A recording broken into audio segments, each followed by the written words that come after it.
Buenas tardes con todos, a los presenciales y virtuales. Vamos a dar inicio a este coloquio de investigación sobre pueblos indígenas y construcción de paz. Disculpen por la pequeña demora debido a algunos problemas técnicos.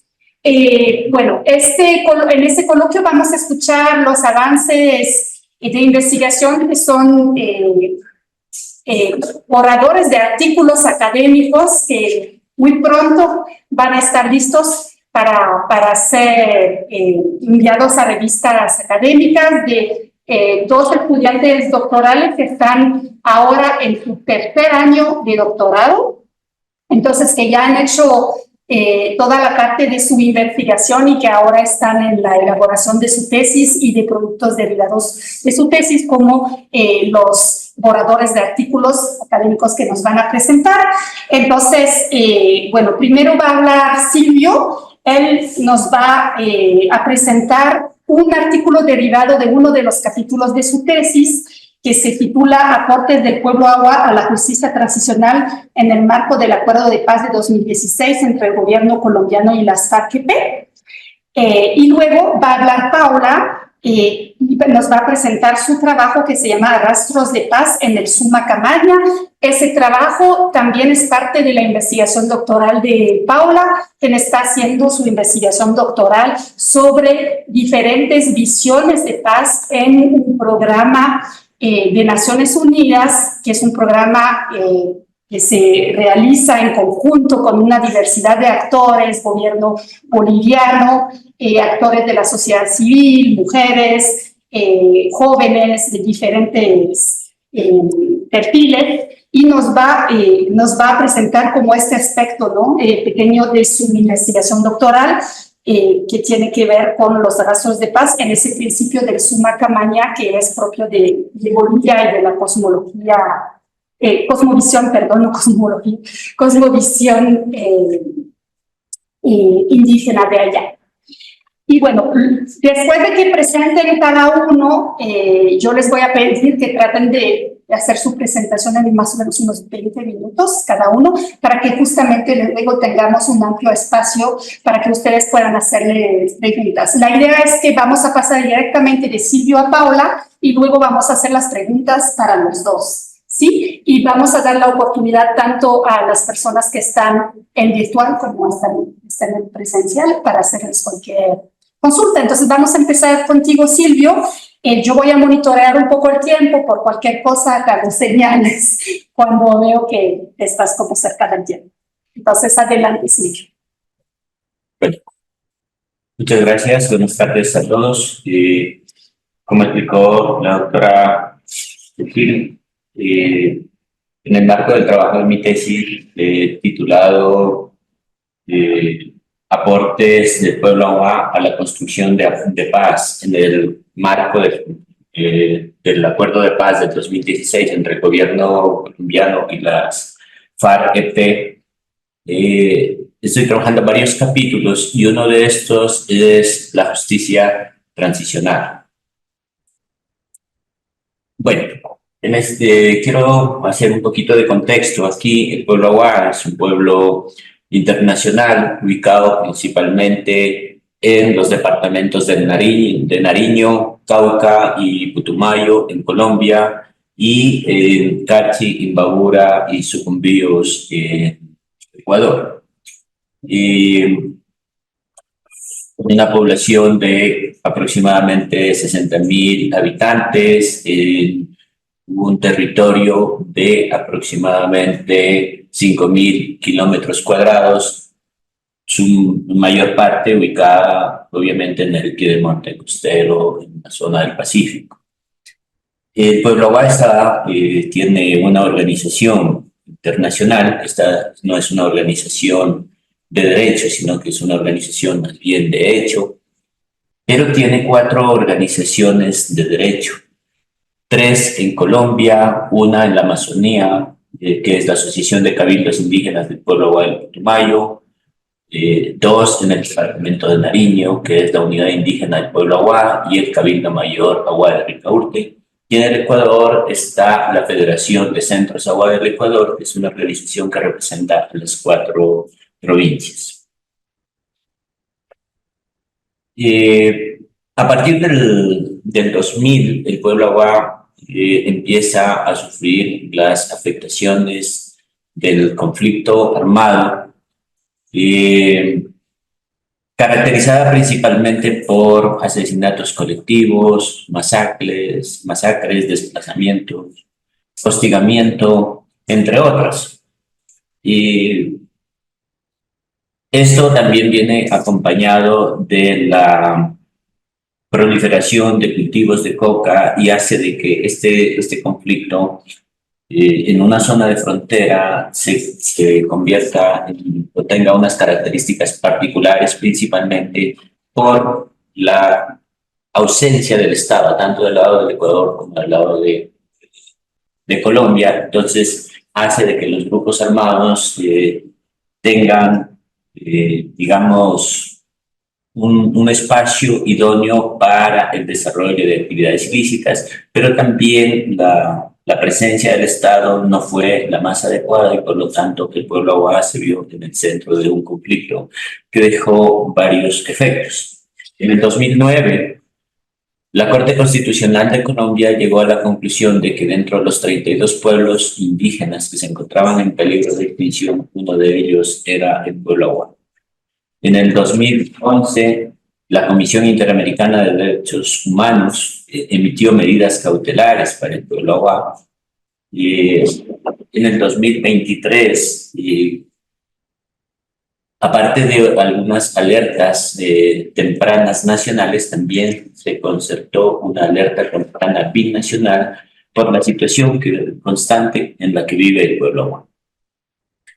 Esto más o menos refleja la situación en la que vive el pueblo Agua hasta el día de hoy.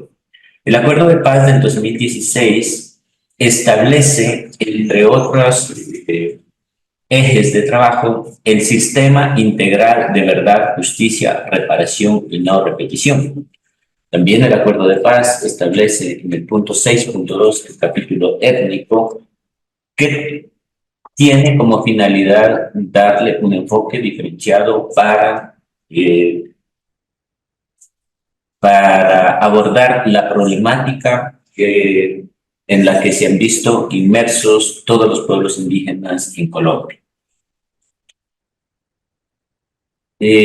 A partir de ahí, entonces, el análisis para digamos, para este artículo viene con un enfoque de estudio de caso, en particular un análisis etnográfico, donde se combinan técnicas principalmente de revisión documental, que tiene que ver con el acceso a información relacionada con la Comisión de la Verdad, con la Justicia Especial para la Paz, perdón, la Jurisdicción Especial para la Paz, muchos otros trabajos que se han recogido a partir del posconflicto y también con mi participación en varios espacios, porque formo parte del pueblo Agua, entonces también he estado acompañando varios procesos en Colombia y en el Ecuador.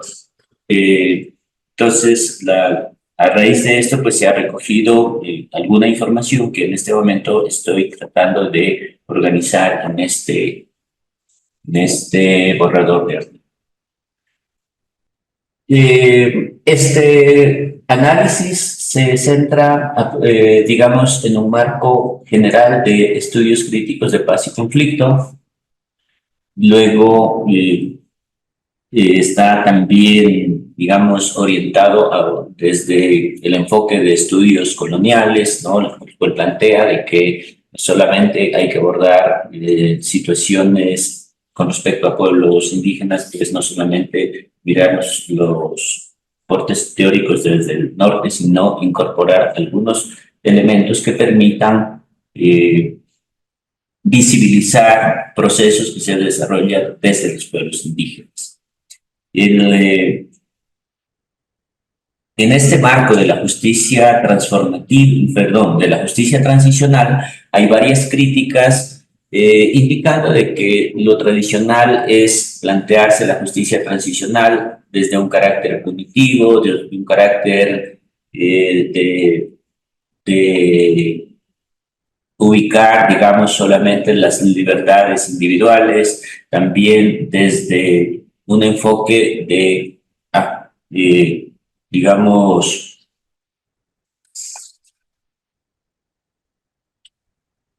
centrarse más que en la violencia estructural y cultural, en la violencia directa. Entonces, la justicia transformativa lo que plantea es que la justicia transicional tiene que abordar otros mecanismos que permitan a los pueblos no solamente resolver cuestiones de violaciones graves de derechos humanos, cuestiones de juzgamiento por estas violaciones, no solamente el tema de reparación de víctimas a aquellas personas que han sufrido violencia directa, sino también a aquellos colectivos. Pero por el otro lado, desde un enfoque de justicia restaurativa se plantea también la posibilidad de que sean los pueblos los que desarrollen sus propios mecanismos de paz sostenible, podríamos decir, aprovechando las propias estructuras organizativas, las propias instituciones que tienen los pueblos indígenas y en este caso el pueblo Aguá. En este sentido, a través de estos espacios, digamos, a través de estas instancias que tiene el pueblo Aguá, pues desarrollar mecanismos de construcción de paz un poco más sostenible. Entonces, este enfoque teórico, que es lo que nos permite entender, nos permite entender otras dimensiones de la justicia transicional que sean un poco más holísticas y que aborden situaciones de violencia estructural y situaciones de violencia cultural también. Para analizar en este caso cómo se desarrolla esta justicia transicional dentro del pueblo Aguá, yo estoy abordando dos espacios, digamos, o dos ejes de análisis. El primero hacia afuera y el otro hacia adentro. En el eje de análisis hacia afuera, he tomado cuáles son los espacios que la justicia transicional en el marco del acuerdo de paz ha generado y cómo el pueblo Aguá se ha insertado y le ha obtenido resultados positivos. Uno de estos espacios es la Comisión de la Verdad. En esta Comisión de la Verdad, en el capítulo étnico, la Comisión de la Verdad trabaja directamente con el pueblo Aguá y las organizaciones, a través de sus representantes, a través de sus delegaciones, participan en varios de estos espacios para esclarecer todos los hechos que se han suscitado en el territorio Aguá en el marco del conflicto armado. En este sentido, hay un capítulo especial de la Comisión de la Verdad que se denomina el caso Aguá, donde el pueblo Aguá expone toda la situación que ha vivido por parte de los grupos paramilitares, los grupos de las guerrillas, tanto de las FARC como del ELN, pero también por parte de las fuerzas regulares del Estado colombiano. Pero además de eso, en esta Comisión de la Verdad, el pueblo Aguá plantea que este conflicto lo que ha facilitado también es la reproducción de sistemas de dominación y exclusión, ¿sí? Y que con esto se acentúa la situación histórica de desigualdad, de pobreza, ¿cierto?, de violencia que vive el pueblo.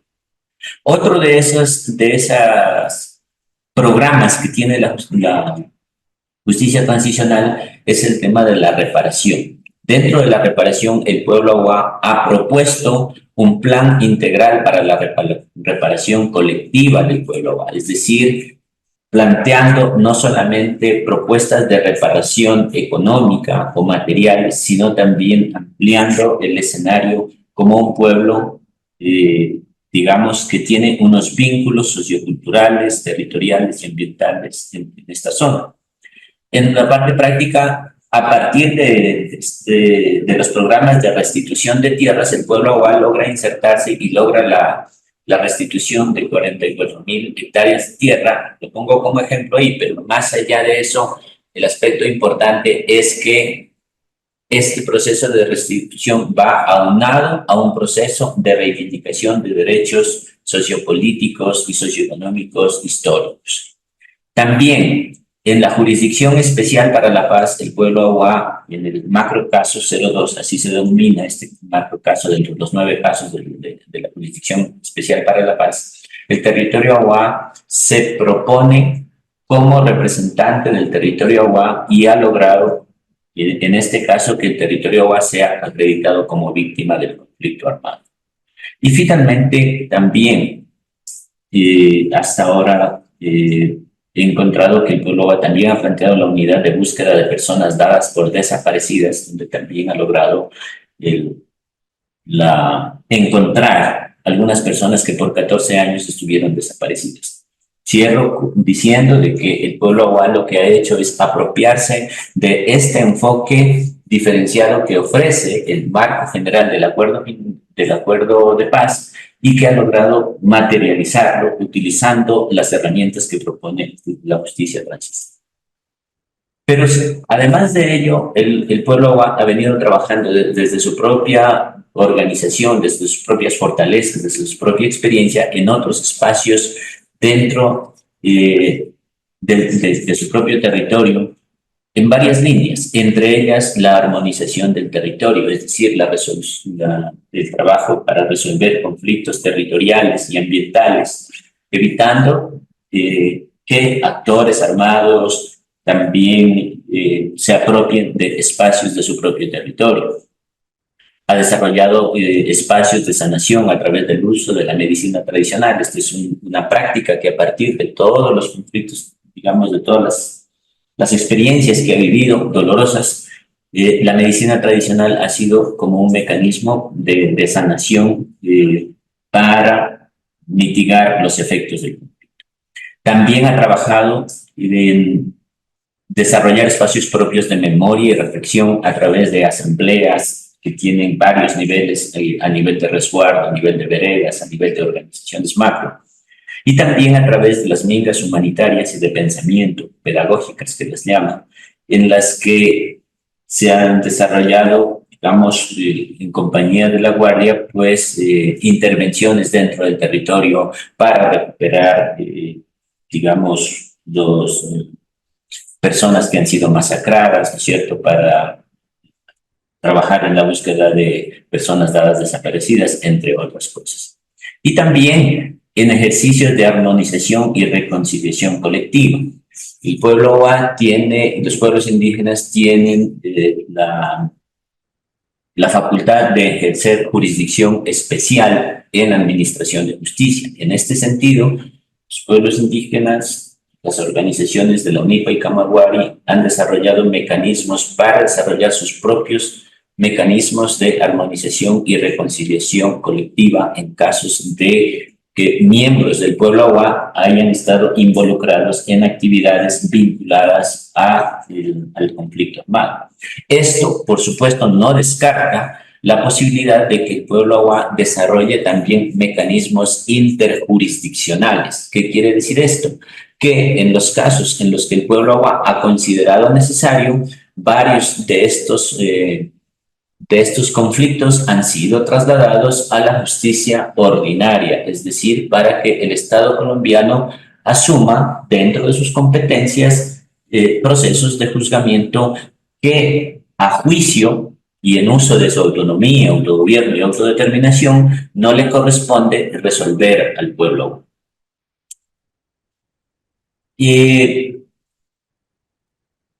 Como resultado de la revisión de este trabajo, encuentro que los principales aportes en este sentido se han dado en las siguientes líneas. Primero, que el pueblo Aguá ha tenido la capacidad digamos, hacer un ejercicio de adaptación y apropiación del acuerdo del 2016 firmado entre el gobierno colombiano y las FARC a través de la Comisión de la Verdad, la Jurisdicción Especial para la Paz, la Unidad de Búsqueda de Personas Dadas por Desaparecidos y los programas de reparación y de restitución de tierras, apropiarlos aprovechando de que el acuerdo marco ofrece la posibilidad de desarrollar un enfoque diferenciado. Pero ¿dónde está, para mí, el aporte principal? Es que el pueblo Awá se ha convertido en algunos casos en pionero para que otros pueblos indígenas, campesinos y afrodescendientes avancen ejerciendo estas herramientas que ofrece la justicia transicional. También otro aspecto importante es la implementación de mecanismos sostenibles de justicia transicional transformativa a través de la justicia restaurativa, justicia transformativa, en el que no solamente se abordan problemas derivados del conflicto armado que se agudiza en el 2000, sino que el pueblo Awá plantea, y así lo dice en el capítulo de justicia, digamos, de la Comisión de la Verdad, plantea de que el conflicto no solamente debe visibilizarse desde las agresiones físicas, desde las masacres, desde los asesinatos, sino también todo un entramado de exclusión histórica, ¿cierto?, producto de la ausencia del Estado y la falta de políticas reales para los pueblos indígenas. Finalmente, otra conclusión importante para mí es esta, ¿no?, que existe esta aplicación de un enfoque diferenciado de justicia transicional transformativa que permite no solamente abordar la justicia transicional desde la visión, digamos así, tradicional, sino resolver problemas estructurales que vive el pueblo Awá y con ello abrir posibilidades para que otros pueblos indígenas, campesinos y afrodescendientes puedan también plantear o hacer uso de estas herramientas y con ello pues contribuir a que en el Estado colombiano, caracterizado justamente, cuyo conflicto armado nace justamente por esas desigualdades socioeconómicas, pues estos mecanismos de justicia transicional aplicados al pueblo Awá puedan servir de ejemplo o de herramientas para que se abran otras reformas institucionales en el Estado colombiano. ¿Cómo lo ha logrado? A través del ejercicio de la autonomía y el autogobierno. Es decir, participar sí, pero sin dejar de que el Estado colombiano deje de reconocer sus propios procesos, sus propias instituciones y sus propias institucionalidades, como por ejemplo la minga, que se ha convertido ya en algo propio, característico del pueblo Awá. Obviamente no es el único, también otros pueblos en el Consejo Regional Indígena del Cauca lo llevan adelante, pero es algo que ya el pueblo Awá lo ha interiorizado.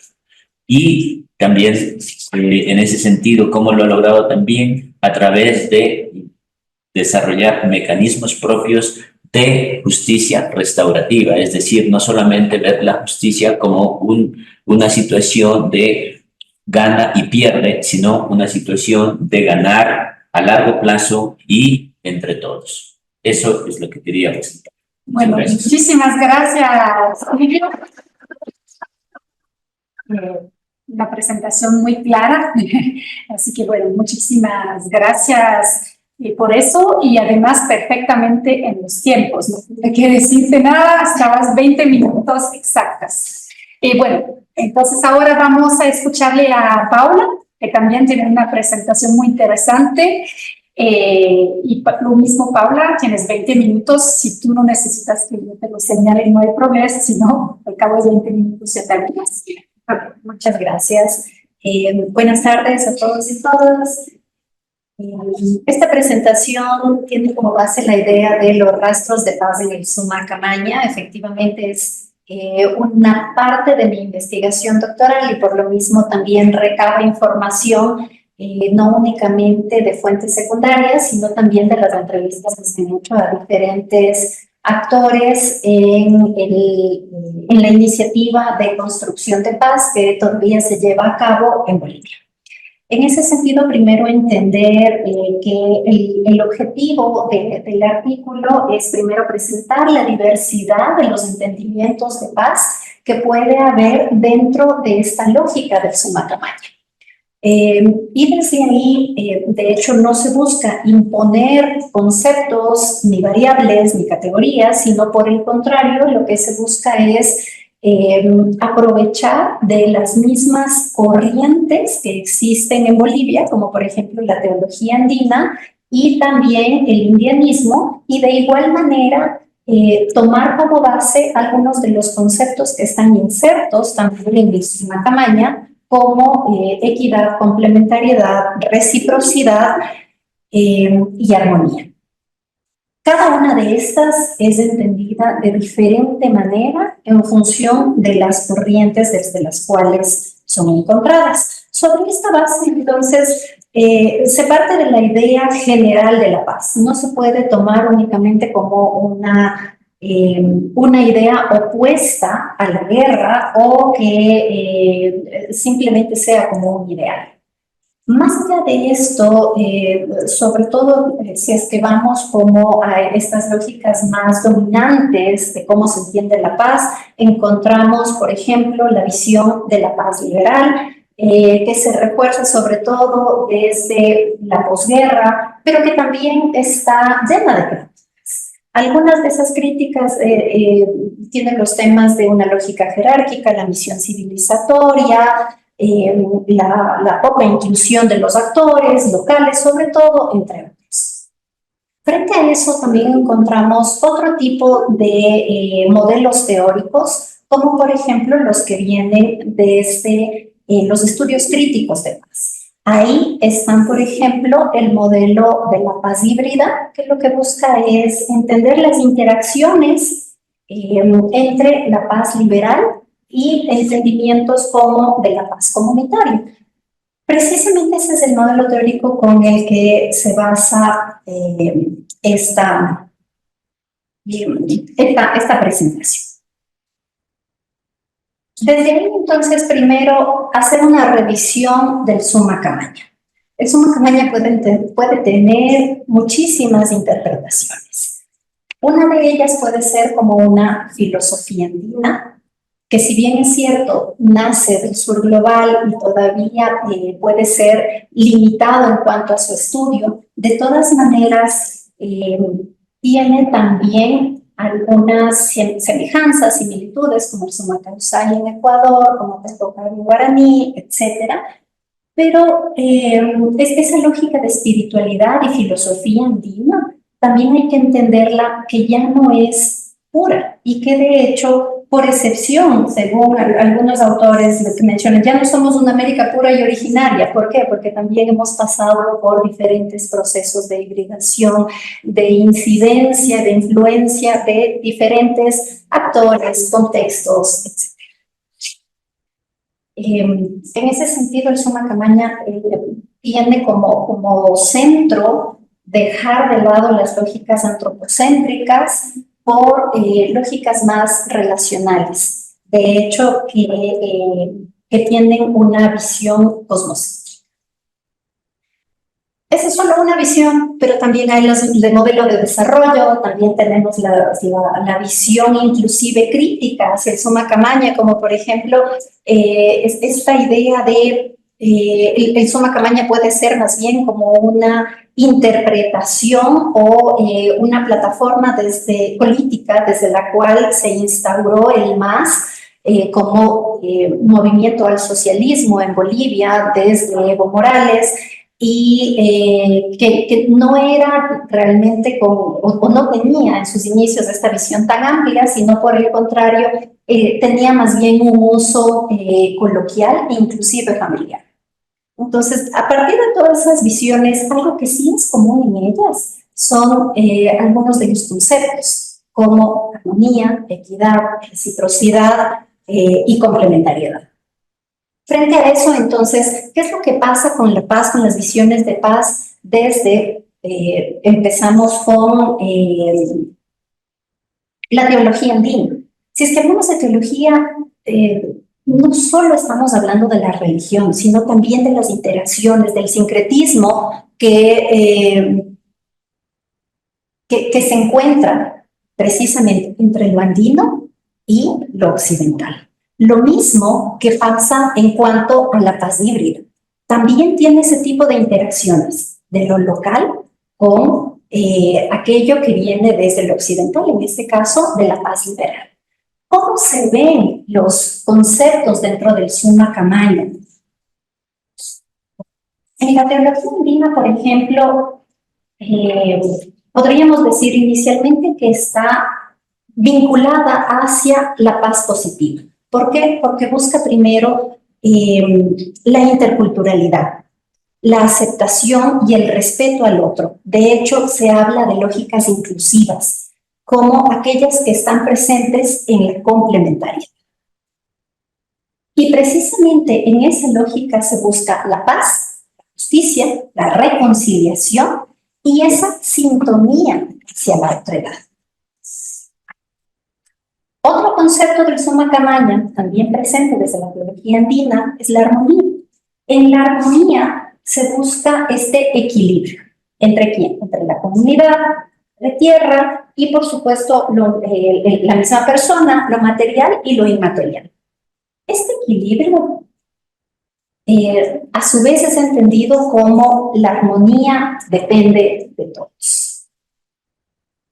Y de hecho, de este equilibrio hay un mediador, de hecho hay varios mediadores, uno de ellos es el ser humano. ¿Por qué? Porque el ser humano es el que tiene el deber de restituir el equilibrio entre quienes, entre la lógica del equilibrio universal y, por supuesto, aquella que viene de la naturaleza. Entonces, también en ese sentido, la armonía está presente. ¿Y cuál es la relación en este caso con la paz? La relación se encuentra precisamente en ese equilibrio. ¿Por qué? Porque, por ejemplo, desde la misma paz híbrida estamos hablando que si es que se dan ciertas condiciones, como por ejemplo esta lógica de no solo el respeto a los demás, sino también que se encuentra la relacionalidad con los diferentes actores, las diferentes visiones de los actores, con el poder y, por supuesto, también con la inclusión de todos los actores, se podría llegar a la paz híbrida positiva. Y desde ahí mantener una lógica de sostenibilidad. En ese sentido, cada uno de los elementos tiene esa correspondencia. Así, lo mismo, con respecto a la reciprocidad. En la reciprocidad estamos hablando del intercambio de dones, de servicios, que sobre todo desde la visión indígena se encuentran en prácticas agrícolas, pero que tienen una lógica no solo de fiestas, sino también que traspasan las lógicas o las prácticas comunitarias y que se insertan también dentro de dinámicas políticas y sociales. Como por ejemplo la lógica de pasar. ¿A qué se refiere pasar? Se refiere a una cuestión de turnos. Todas las personas deben turnarse en diferentes actividades, en diferentes puestos de poder y demás, y eso a su vez hace que tengan cierta legitimidad dentro de la comunidad y, por supuesto, se refuerce el respeto hacia los demás, se administre justicia, se obtenga protección y además estas mismas prácticas también involucran cuestiones tanto ceremoniales como simbolismos. La reciprocidad generalmente en Bolivia se la entiende como ahí, es decir, hoy por ti, mañana por mí. Esta frase que puede ser tan sencilla también involucra como toda una idea amplia que lo que se hace, que de hecho que lo que involucra es que ya no únicamente tenemos una lógica de dar o de recibir en diferentes momentos y a veces ni siquiera la espera de recibir algo a cambio, sino que todas estas prácticas han pasado por procesos de hibridación previos, por lo cual también encontramos diferentes lógicas de reciprocidad. nuevamente en equilibrio con todos los seres. Esa idea de reciprocidad involucra a su vez lógicas de justicia e inclusive lógicas que se acercan hacia la deidad, como por ejemplo el entendimiento de criar, ojo, no crear, criar formas de vida comunitarias. Ese sería como un entendimiento bastante amplio desde la teología. Por el otro lado, desde el indianismo, también es otra de las corrientes principalmente encontradas en Bolivia que lo que buscan es reivindicar lo indígena. Dentro de eso hay a su vez dos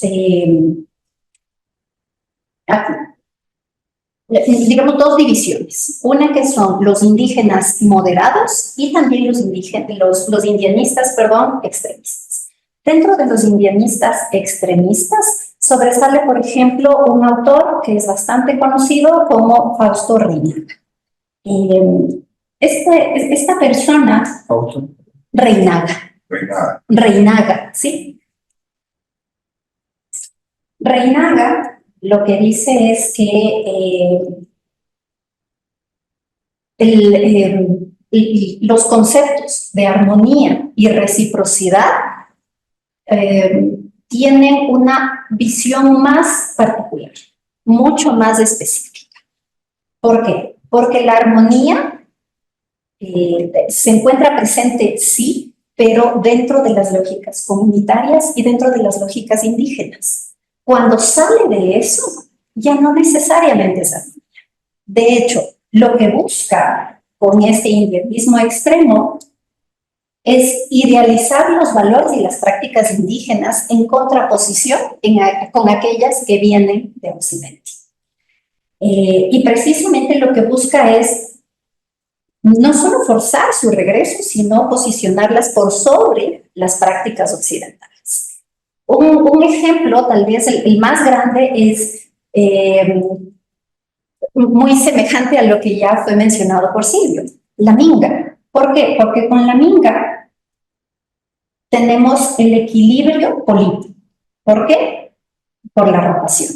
Tenemos un equilibrio social, porque no hay clases, y un equilibrio económico, en donde está inserta la reciprocidad. Por lo mismo, deberíamos volver a la práctica de la minga, y a ninguna otra.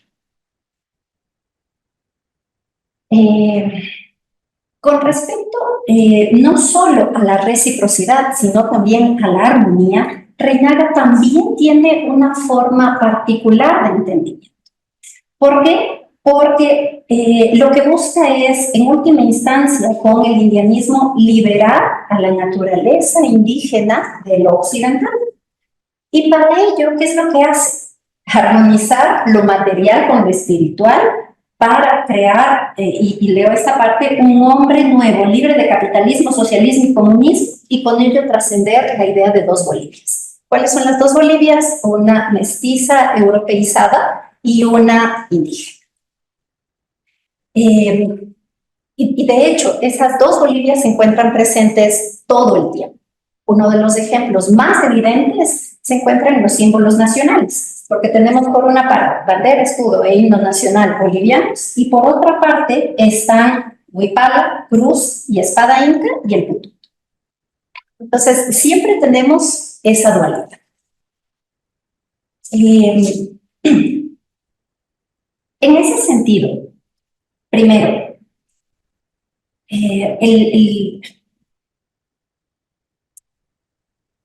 se desvirtúa o se puede llegar a desvirtuar entendimientos de paz. Y al mismo tiempo, los entendimientos de paz, si bien hay rastros de paz, se podrían ligar más bien a un concepto de justicia retributiva. Pero, por otro lado, se puede llegar inclusive a justificar acciones en contra de Occidente. Entonces, como que estos rastros de paz se encuentran, sí, pero presentes en lo indígena y comunitario, no necesariamente en contraposición a lo blanco occidental. También la armonización se encuentra no solo con esta lógica cultural o de prácticas, sino inclusive a nivel de conocimientos. Por ejemplo, se habla de un silogismo. El hombre es la imagen del cosmos, el cosmos es comunidad, entonces el hombre es comunidad. De aquí que todo el conocimiento que viene desde el indianismo, lo que hace o lo que debería hacer, según Reinaga, es cambiar la concepción errónea de Occidente y purificarla. Pero nuevamente vemos como esos entendimientos de paz se encuentran únicamente como lo indígena y lo comunitario, pero no van más allá de eso. Por otro lado, esa era la visión extrema del indianismo. Luego tenemos la visión moderada del indianismo, en donde podríamos identificar ciertos rasgos semejantes a la paz decolonial. En el caso de la paz decolonial, también se busca la liberación y también está en contra de las lógicas coloniales, por supuesto. Y aquí sí se buscan lógicas de convivencia pacífica, no desde la interculturalidad. Cuanto sí se buscaba eso en la teología andina. La convivencia pacífica se busca desde la multiculturalidad. Es decir, respeto a las diferencias, pero cada uno desde su propia visión. De hecho, critican la interculturalidad porque ellos consideran que con la interculturalidad se podría llegar a solapar visiones de dominación coloniales. En el caso de la complementariedad, nuevamente se encuentra un entendimiento de parcialidades sociales, en donde diferentes pueden llegar a formar nuevas estructuras, pero siempre manteniendo las diferencias, sin llegar nuevamente a esa lógica intercultural. En cualquiera de estos casos, con armonía, de los conceptos que están insertos en el Summa Kamaña, armonía, equidad, reciprocidad, complementariedad, se debe entender o se debe hacer una lectura sobre todo circular, muy semejante a la concepción de tiempo andino, en donde, según Silvia Rivera Cosicangui, dice, marca un rumbo sin dejar de retornar al mismo punto. Entonces, con esta lógica de tiempo, la reciprocidad, por ejemplo, y las relaciones en general, primero son asincrónicas, entendidas desde la complementariedad y que se encuentran presentes en un entramado de prácticas de reciprocidad. Como conclusiones, uno, a partir del entendimiento del Summa Kamaña desde las diferentes corrientes corrientes que se encuentran en Bolivia, podemos llegar a entender también diferentes tipos de paz. ¿Por qué? Porque cada uno tiene o presenta una multiplicidad de significados y prácticas, tanto desde su concepción de los conceptos como de esos principios constitutivos. Dos, no se busca romantizar las prácticas indígenas o comunitarias y tampoco se busca encasillar los conceptos o este concepto amplio de Summa Kamaña ni tampoco aquellos específicos dentro de preceptos teóricos, sino por el contrario lo que se busca es ampliar el conocimiento, abrir espacios de discusión frente a esas diferentes visiones. La teología andina y el indianismo han contribuido a ampliar ese debate al respecto de la cosmovisión andina y desde ahí entender esas particularidades. Ya veíamos que en el caso de la teología andina podría estar más acercándose hacia la paz híbrida, y en el caso sobre todo del indianismo moderado hacia la teoría, hacia la paz decolonial. En ambos casos se encuentran ligados por algo que se menciona en un artículo donde se habla de los adjetivos de la paz como la expansión conceptual. ¿Qué quiere decir? Que cada uno quiere entender cómo debería construirse la paz, qué debería resultar de esa paz. En ese sentido, entonces,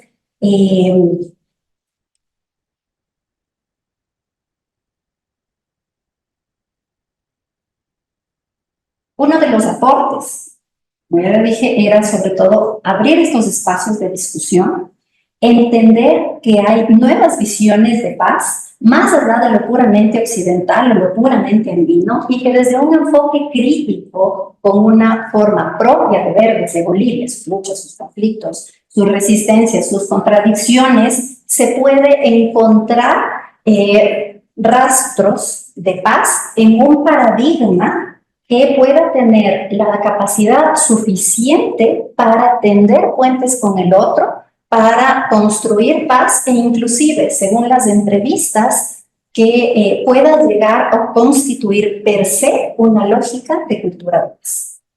Muchas gracias, Pau. Bueno, entonces ahora vamos a pasar al espacio de preguntas y respuestas. Si alguien en virtual quiere hacer una pregunta, puede levantar la mano. También otra opción es mandar su pregunta por el chat. Cualquiera de esas dos opciones funciona. Y en virtual, en presencial, pues si quieren levantar la mano, yo les doy la palabra. No sé si ya hay algunas preguntas.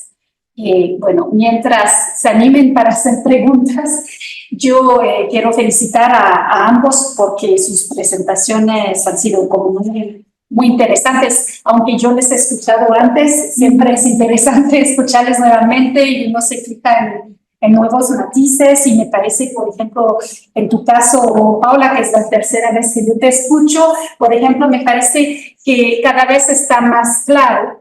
Y me parece bien que hayas leído este artículo sobre la paz con distintos adjetivos y que estés tratando justamente de, en vez de muchos autores hoy en día a veces no leen lo que han hecho autores antes, y van, por ejemplo, introduciendo nuevos términos para referirse a distintos tipos de paz y visiones de paz. Y me parece mucho más productivo tratar de conectar la gran diversidad en relación con algunos de los múltiples términos que ya existen, porque, por ejemplo, los autores de este artículo que tú mencionas ya, ellos contabilizan más de 60 tipos de paz en la literatura académica. Entonces hay una proliferación muy grande y a veces es difícil para alguien que llega al campo como ubicar a qué tipo de paz nos estamos refiriendo. Entonces me pareció como muy bueno que tú relacionaras, por ejemplo, el Sumacamaña desde la teología andina con una forma de paz que podríamos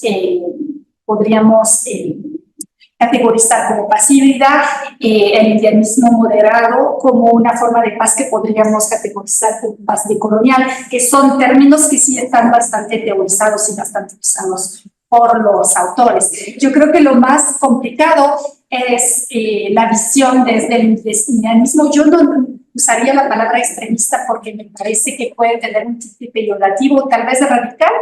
Además va bien con moderado, porque moderado y radical creo que es más una versión más radical de esa corriente que, como tú lo dices, es más excluyente y hay realmente, o sea, es un poquito difícil inclusive de lo que yo veo, asociarlo con una forma de paz, porque es una forma de paz bastante excluyente, por lo que tú presentas, porque es una forma de paz que responde a una sola lógica que no considera otras formas de pensar.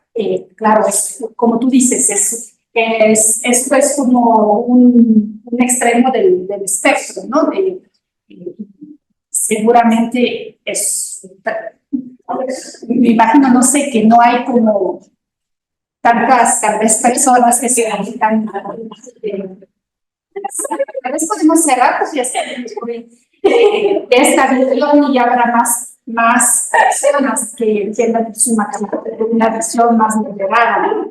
Imagino que posiblemente haya más acogida, por ejemplo, del mismo moderado. No sé, ¿nos puedes comentar un poco al respecto? Sería interesante. Y también si nos pudieras comentar, por ejemplo, en este programa de Naciones Unidas que tú estás analizando, este programa de reencuentro que involucra a actores tan diversos de Naciones Unidas, desde el gobierno, hasta actores locales con distintas lógicas y visiones, ¿qué tipos justamente de visiones de paz tú has observado justamente donde tú puedes, digamos, porque en tu artículo es muy teórico, no muy conceptual, pero, por ejemplo, en la práctica de lo que tú viste, de tus entrevistas, por ejemplo, ¿qué pudiste observar? O sea, ¿qué tipo de visiones de paz como tú has observado más cuando tú escuchas a las personas, por ejemplo, en las comunidades? ¿Qué tipo de paz tú sientes que son las que más se observan, ¿no? Y bueno, Silvio, me pareció que, o sea, estás avanzando. Yo ya he escuchado una presentación anterior y cada vez es más claro, más completo, súper interesante. Yo creo que va a ser un aporte muy, muy grande y me gusta la estructura que tú tienes. Me parece que está súper clara. Y me parece que en particular la parte de los aportes del pueblo agua desde su cosmovisión, yo creo que van a ser realmente bastante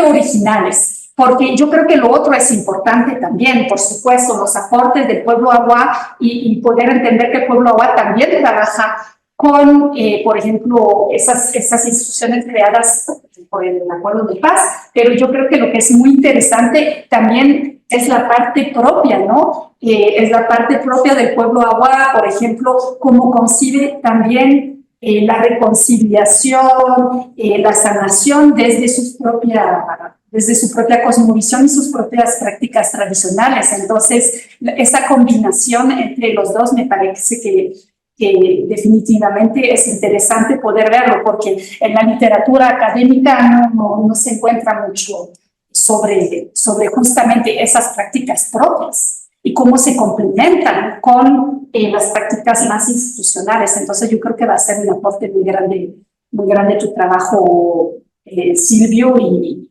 además me parece que como tú entiendes también esa cosmovisión, tú puedes analizar esto mucho mejor que una persona que viniera desde afuera y que hiciera este mismo trabajo de investigación, ¿no?, en los territorios agua. Así que bueno, te felicito. No sé si hay algunas preguntas del público o virtual o presencial. Si no, sí, perfecto. Y tú, si tal vez dices tu nombre, como no somos muchos, te está escuchando. Mucho gusto. No me he invitado, estoy aquí. Víctor Huerta Rubín. No sé nada realmente de sociología, antropología, endemismo, o sea, absolutamente nada. Entonces, puedo checar lo que es ignorancia. Y hablabas de idealismo moderado, extremista, o también se aplica así.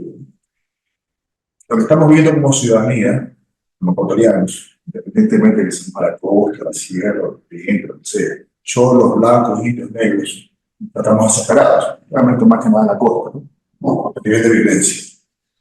Entonces, creo yo que hoy en día, muchos como yo, medios blanquitos, medios guayaquileños, medios occidentales, medios americanizados, criticábamos a los indígenas por la justicia indígena, por el flagelamiento, por todas estas cosas que veíamos. Hoy en día, la justicia indígena, de 4 años para acá, se aplica en Esmeraldas, en Mante, en Guayaquil, en Quito, Cuenca, en todos lados. Entonces, realmente, uno lo vive en carne propia y también uno lo ve a diario, porque hemos normalizado la violencia. Entonces, es increíble cómo los señores indígenas tenían razón y están legalizados en el código y toda la cosa. Entonces, ya sin necesidad de que estén reglamentados, otra vez, los negros, los blancos, indios, mestizos, corren a un delincuente, sea o no sea delincuente, y aplican la justicia. O sea, que lo matan, lo hieren, lo meten preso, lo que sea. Entonces digo, ¿por qué todo esto? Porque por 500 años, mucha gente nos las dábamos a blanquitos, de mestizos, criticábamos a los indígenas. Hoy en día le damos la razón a los indígenas con sus costumbres. Entonces, no sé si pregunta o pensamiento, pero tenía que votar hasta que me diga la frase, decir. Así que se tiene un razonamiento, pensamiento de eso.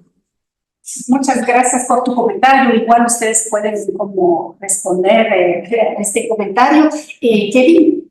Bueno, yo quiero agradecerles a los dos por este espacio. Creo que me sumo a las palabras de Cecil. El trabajo que han hecho, o sea, es grandioso en términos, pues, por el lado de Silvio, el proceso también de comparativo un poco entre el pueblo agua y el acuerdo de paz. Pues no comparativo, sino relacional, me parece muy interesante.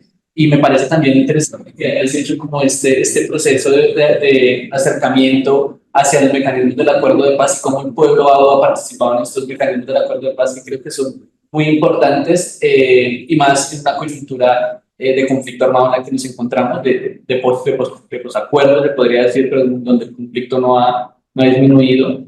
Pero quería hacerte una pregunta con respecto a esto y también porque, digamos, no hice parte de la Jurisdicción Especial para la Paz, pero sí hice parte de un macrocaso, que es el macrocaso número 8.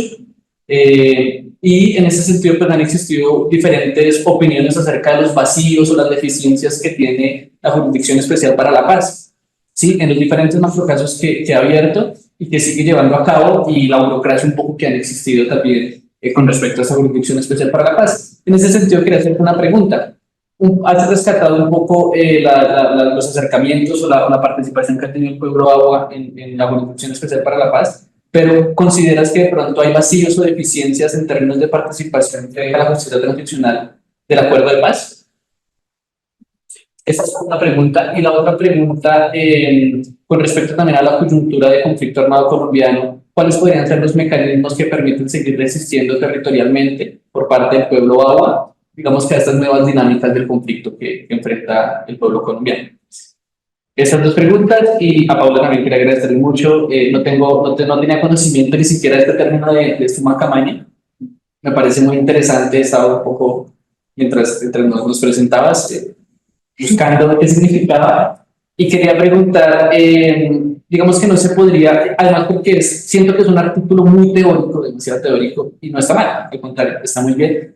No tengo tanto acercamiento a estos términos teóricos, pero digamos que no se podría estar cayendo en una equivocación o en un error si se relaciona, por ejemplo, la suma camaña con la paz híbrida, teniendo en cuenta que la paz híbrida pues, se compone de la paz comunitaria y la paz liberal, y que existen diferentes autores que, digamos, destacan, digamos, sí, como que destacan consecuencias con respecto a esta paz liberal, digamos, desde el lado de John Paul Lederach, que cuestiona mucho la paz liberal, y hay otros autores que también cuestionan la paz comunitaria, en donde solo se toman en cuenta algunos entes o algunos líderes, digamos que no se estaría entrando en un error o si se estaría entrando, digamos, en una deficiencia en caso de comparar esta suma camaña con la paz híbrida y seguir preservando las relaciones de poder.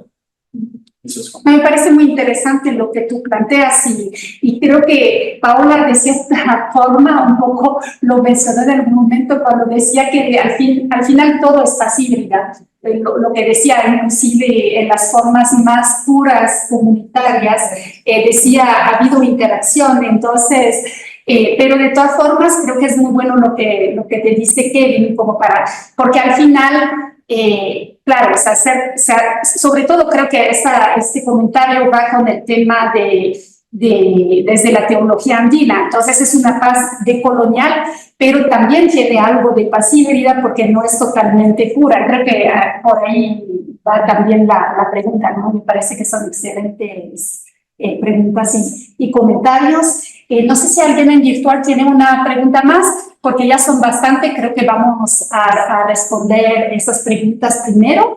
Entonces, Silvio, yo te veo con ganas de empezar, así que adelante, Silvio. Bueno, con respecto a, ¿cuál era su nombre? Disculpe. Víctor, ¿no? Sí, bueno, hay un enfoque digamos, de justicia que es que es un enfoque del pluralismo jurídico. Entonces, el pluralismo jurídico realmente es algo que en América Latina y en Ecuador todavía no estamos, digamos, trabajándolo mucho, ¿no? Nosotros venimos de una vertiente más, digamos, de la vertiente francesa, la vertiente de la codificación, ¿no es cierto? La vertiente romano-germánica. Mientras que en el mundo anglosajón hay una vertiente que es la del common law, que da las posibilidades, ¿no es cierto?, de tener varios modelos de administración de justicia. Entonces, el pluralismo jurídico digamos, se enmarca más dentro de un enfoque en el que aprovechando algunas herramientas, ¿no es cierto? Y desde procesos autonómicos se puede desarrollar justicia. No necesariamente tiene que estar bajo la regla, ¿no? Y ahí hay muchas discusiones, ¿no? Hay un autor que se llama Klaus Roxin, ¿no? Que él habla de que antes nos sostenemos sobre la regla, hoy hablamos de principios, y los principios son mandatos de optimización, y bajo esos mandatos de optimización, entonces cabe mucho el tema del pluralismo jurídico, y en ese sentido, entonces, lo que quería un poco mencionar aquí es que en mi caso, el pueblo ha tenido digamos, un poco la capacidad de desarrollar un enfoque desde su propio ejercicio de libre determinación, un enfoque de proponer, en el caso de este espacio que es posacuerdo, es decir, justicia transicional, ¿no? Que es muy distinto a ubicarlo dentro de justicia ordinaria, eso es otra cosa, digamos, otro campo de análisis, ¿no?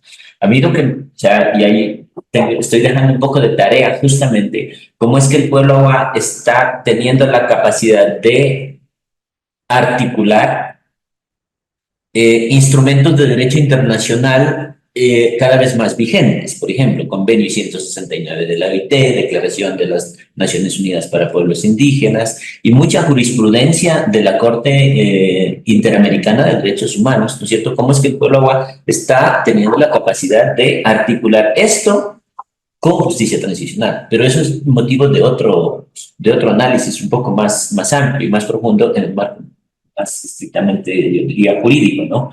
Y tal vez como para complementar, lo que me parece como muy interesante es que, como decía Silvio, dentro de la justicia transicional hay todo un espectro, ¿no? La justicia transicional se aplica de manera diferente en distintos contextos.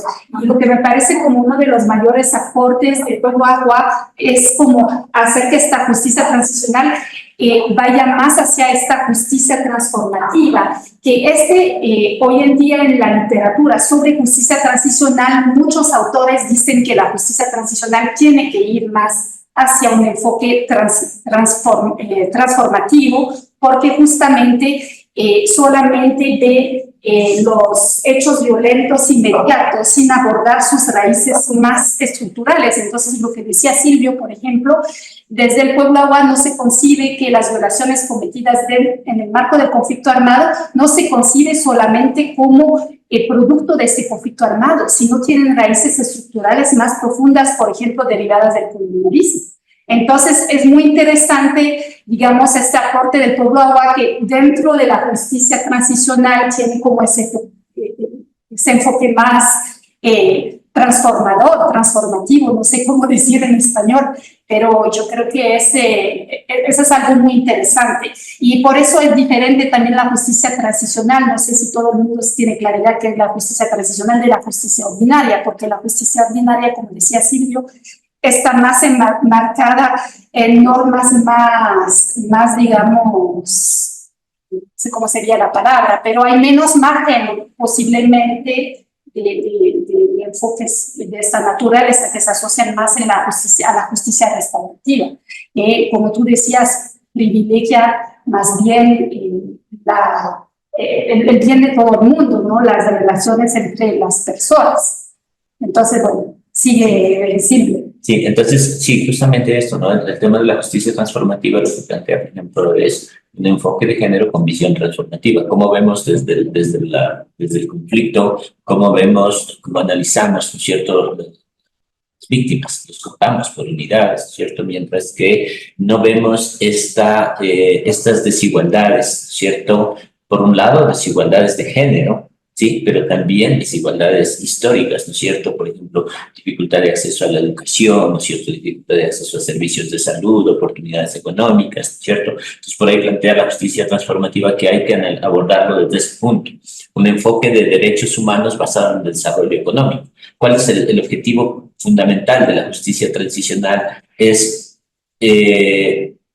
constatar que se produjeron violaciones de derechos humanos en el marco del conflicto y, por lo tanto, establecer una sanción punitiva. O, en algunos casos, reparación integral, ¿no es cierto?, con todas las complejidades que plantea la burocracia, digamos, del Estado, ¿no? Porque una cosa es establecer la responsabilidad material del hecho, pero otra cosa distinta es llegar a una reparación integral, ¿no? Que puede ir una reparación simbólica, ¿no es cierto?, una pedida de disculpas, ¿no es cierto?, una placa conmemorativa, entre otras cosas.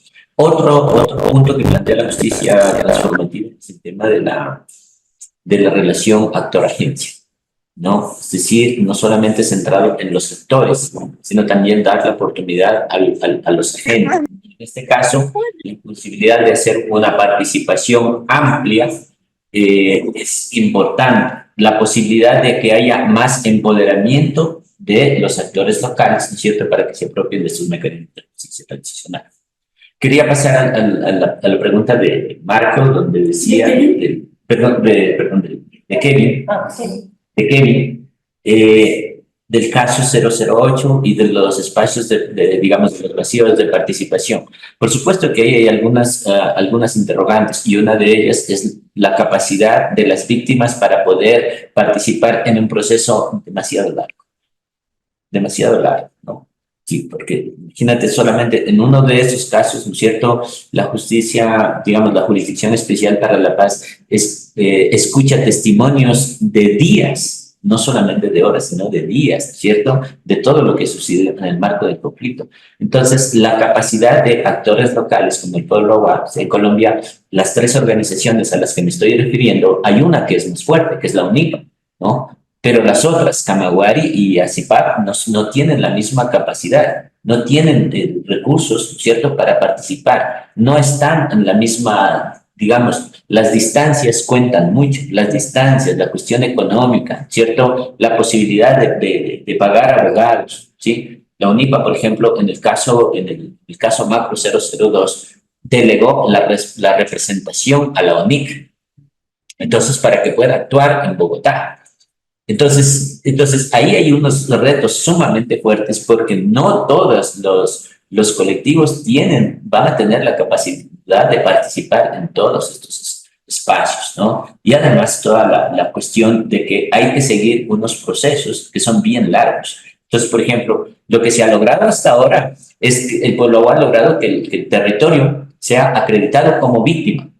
El hecho de acreditarse es solamente un paso, es decir, poder participar ahí. Pero de ahí a que en una sentencia establezcan responsabilidad material es otra cosa. Y de ahí a que haya reparación es otra cosa. ¿Sí? Es muchísimo más largo. Entonces, eso es complejo dentro de los mecanismos. Entonces, por eso es que el pueblo desarrolla otros mecanismos propios, ¿cierto?, de armonización del territorio, ¿cierto?, de armonización social, podríamos decir, de resolver, de mantener la convivencia comunitaria, ¿no es cierto?, como un ejercicio de paz sostenible, de evitar la participación, ¿no es cierto?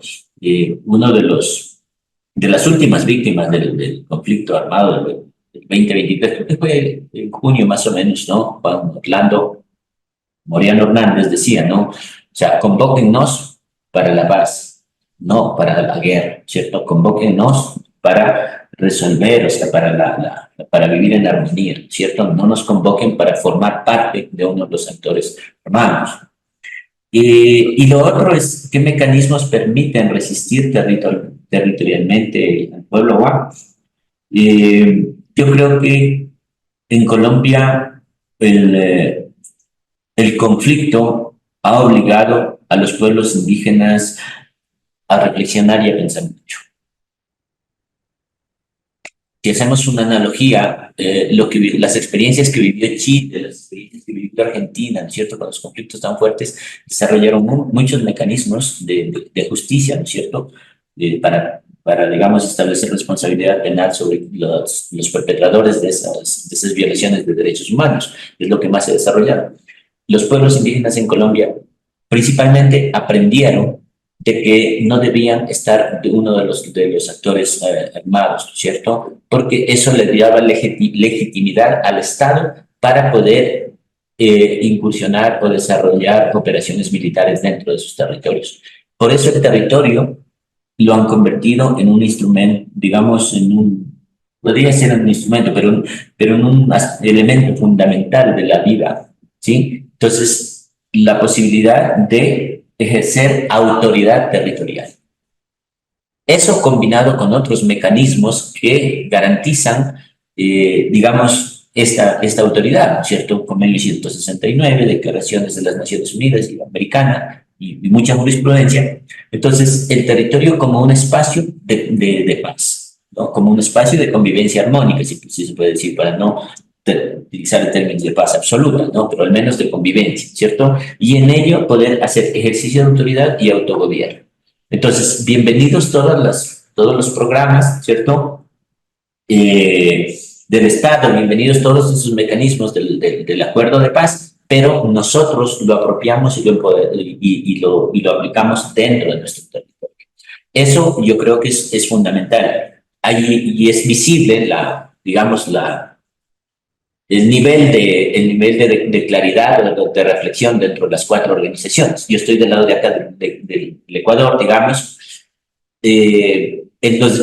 Los discursos son distintos. Las autoridades indígenas Aguá de Colombia, sí, han trabajado muchísimo más en esto, porque el territorio se ha convertido en una especie digamos, de mecanismo de protección, ¿sí? Y el ejercicio de autoridad han desarrollado mucho en ese sentido. Yo justamente te voy a preguntar porque Oliver Kaplan, por ejemplo, habla mucho de la autonomía justamente para resistir frente a la violencia armada, y me parece que lo que tú estás diciendo del autogobierno es un ejercicio de autonomía para mantenerse justamente al margen del conflicto armado. No sé si a ti te parece que esa palabra refleja esta forma de resistencia que tú explicas frente a la lógica del conflicto armado. Sí, justamente esto, ¿no? Esto de la autonomía. Y esto de la autonomía ha marcado mucho en muchos sentidos, por ejemplo, en el tema de la administración de justicia, de la seguridad inclusive. O sea, todas las guardias indígenas en Colombia están siendo reconocidas por el Estado colombiano. El actual gobierno ha hecho varios reconocimientos sobre la importancia de las guardias indígenas dentro de los territorios, ¿sí? Aquí en Ecuador esto todavía no está muy aterrizado, ¿no? O sea, se entendería aquí como una fuerza de choque más que una guardia indígena. Entonces, ¿amparado de qué? Dentro del ejercicio de la autonomía y el autogobierno.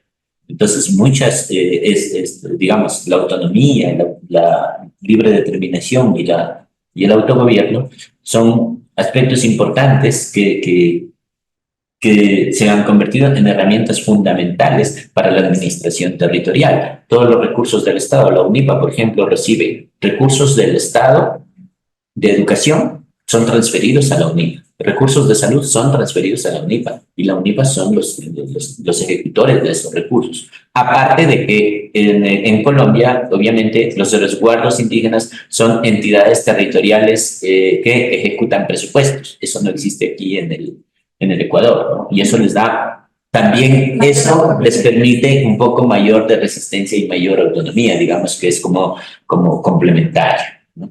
Muchas gracias, Silvio. Vamos a escuchar ahora a Paola. Muchas gracias. Hay un montón de preguntas.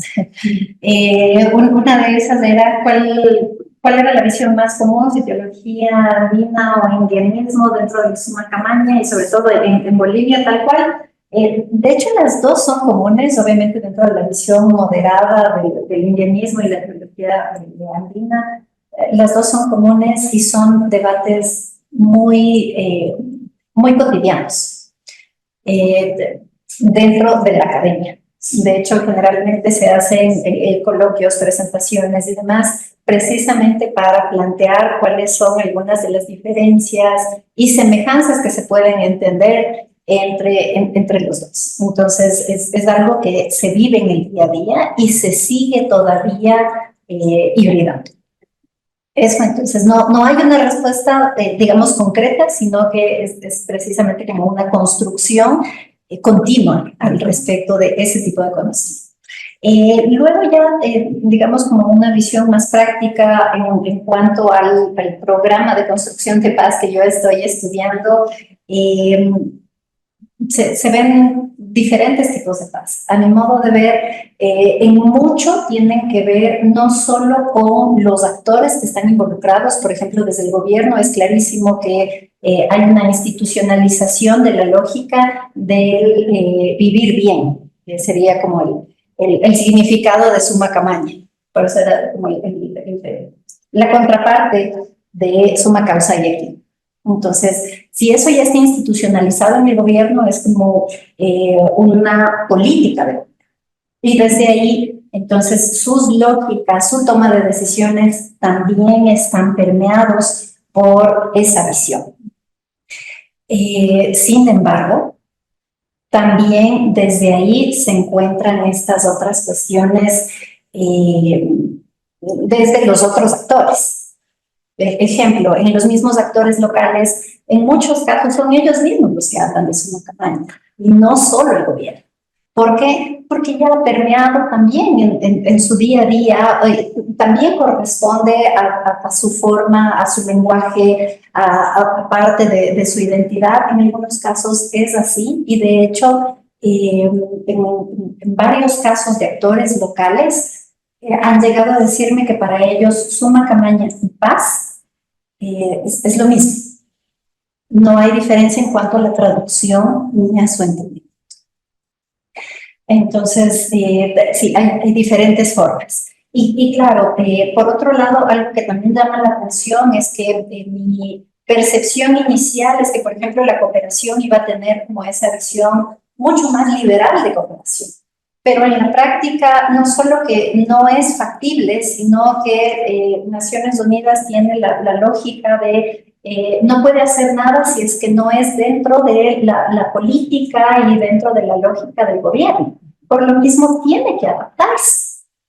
Y desde ahí ellos no solo que comparten, tal vez no siempre tienen muy claro en qué consiste esa institucionalidad desde una cosmovisión andina, pero sí comparten el respeto por una cosmovisión andina, comparten la lógica de la descolonización desde la cual está constituido todo eso. Entonces, realmente sí se encuentran esas interacciones entre diferentes tipos de paz. Probablemente, a mi modo de ver, son las que más se reflejan. Luego, si es que es o no un error teórico o conceptual acercar todas estas visiones o específicamente el Summa Camaña, ya sea desde la paz colonial o desde la paz híbrida, mi intención no es encasillar, no es jugar como estas cajas conceptuales o teóricas, sino que desde estos acercamientos nada más encontrar algunas semejanzas que permitan nuevamente abrir el debate a otros entendimientos de paz. ¿Por qué? Porque al acercarlo yo puedo tener nuevas discusiones. Yo puedo tener nuevos elementos y nuevos criterios, nuevas categorías inclusive de análisis que probablemente antes no estaban previstas o tal vez pueda profundizarlas una vez que ya han sido sistematizadas.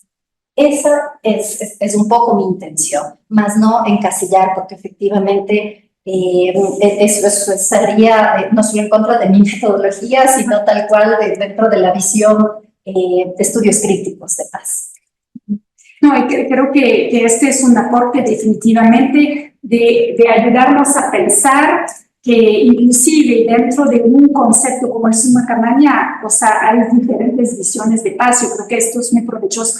Yo lo que diría, Paula, es que tal vez justamente al inicio de tu artículo, yo creo que deberías resaltar esto un poco más. Y una cosa que se me ocurrió ahora, pues no sé, tal vez puede ser una idea que tomes o no tomes, pero me parecía que sería un enganche muy grande para el lector si tú, por ejemplo, pudieras empezar tu artículo con una citación de una entrevista tuya, justamente donde una persona te dice que para él o ella, Summa Camaña y la paz es lo mismo, porque creo que sería un buen enganche para que el lector vea que no es un ejercicio puramente teórico el que tú haces, sino que realmente corresponde a lo que está pasando en Bolivia, donde muchas personas consiguen la paz desde un principio que está más cercano a ellos, que es el principio de Summa Camaña, con sus diferentes variaciones. Creo que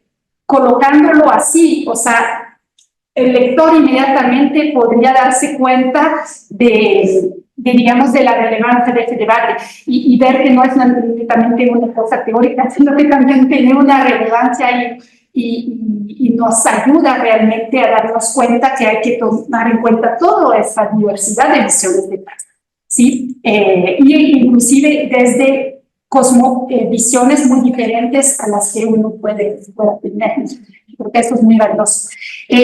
Como queda súper poquito tiempo, yo quisiera ver si hay unas ultimísimas preguntas, tanto en virtual como en presencial. Yo tal vez tenía una pequeñita para Silvio, súper pequeña, porque como Silvio sabe, yo fui parte del proceso de la Comisión de la Verdad de Colombia, y tú justamente decías que para el Pueblo Agua hay desafíos para participar en el proceso de la JEP, por lo que implica, ¿no? En términos de poder asistir a las audiencias, el tiempo, todo eso, ¿no?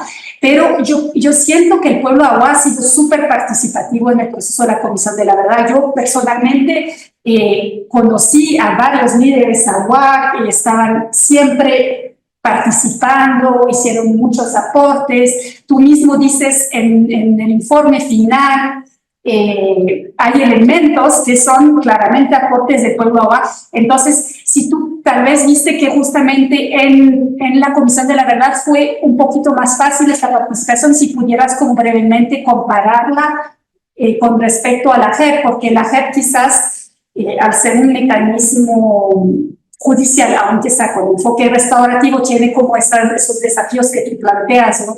Que son procesos largos, si bien son más cortos que los procesos de la justicia ordinaria, siguen siendo muy largos, tienen como esas dificultades. ¿Y cómo ves en comparación la participación del Pueblo Agua en la Comisión de la Verdad, que me parece que tal vez los procedimientos son un poquito más, digamos, abiertos o fáciles para la participación, no sé? Bueno, eso merece una respuesta un poquito más contextual. O sea, yo lo entiendo así, ¿no? A raíz de la declaración, digamos, de que la Corte Constitucional del 2009 consideró que por un periodo de extensión, entonces de ahí viene una orden directa de la Corte Constitucional que hay que construir un plan de salvaguarda. El Pueblo Agua construye ese plan de salvaguarda, las tres organizaciones la construyen, sí, pero el Estado no le asigna recursos. Sin embargo, hay muchas organizaciones de derechos humanos, ¿sí? Organismos adscritos a las Naciones Unidas que impulsan este plan de salvaguarda y le dan muchas herramientas. Entonces, estas organizaciones vienen acompañando al Pueblo Agua y esto le ha dado la posibilidad de estar bastante más visible en estos espacios. Entonces, en la Comisión de la Verdad, digamos, la capacidad operativa del Pueblo Agua ha estado muy presente, ¿no? Claro, el otro es un mecanismo judicial, ¿sí? La UNIPA tiene una oficina en Bogotá en este momento, una profesional en Bogotá, porque o sea, hay que estar atento. Desde acá, digamos, de Nariño, no se puede participar directamente allá. Entonces, digamos que hay un paraguas de organizaciones que están acompañando este proceso y que una de las organizaciones, que es la UNIPA, ha tenido la capacidad de aprovechar bien estos espacios. Entonces, por ahí diría yo que en los espacios de la Comisión de la Verdad son espacios de participación, pero a mí el que más me sorprendió es el del caso número 2, porque había que preparar toda una pericia para lograr acreditar ese proceso. O sea, necesitaba un equipo de profesionales, conocedores del derecho, ¿cierto? Y de justicia transicional para poder acceder a eso. O sea, ese es uno de los, o sea, es la primera organización en Colombia. Primera organización indígena que lo... Primera organización indígena en Colombia. Ajá, sí. Entonces, si bien es cierto que en la otra, la capacidad logística le ha dado la posibilidad de estar presente fundamentalmente en Tumaco, en Barbacoas y en Samaniego, en lo de la comisión. en lo de la Comisión de la Verdad.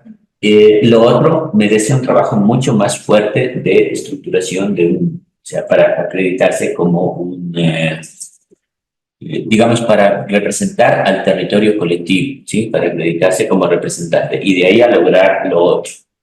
Entonces me parece un esfuerzo en los dos casos. O sea, sí, eso de acuerdo, pero lo que tú dices, sí, claro, se ve que es más difícil, digamos, en el caso de la JEP, pero que lo han hecho. Me parece súper valioso.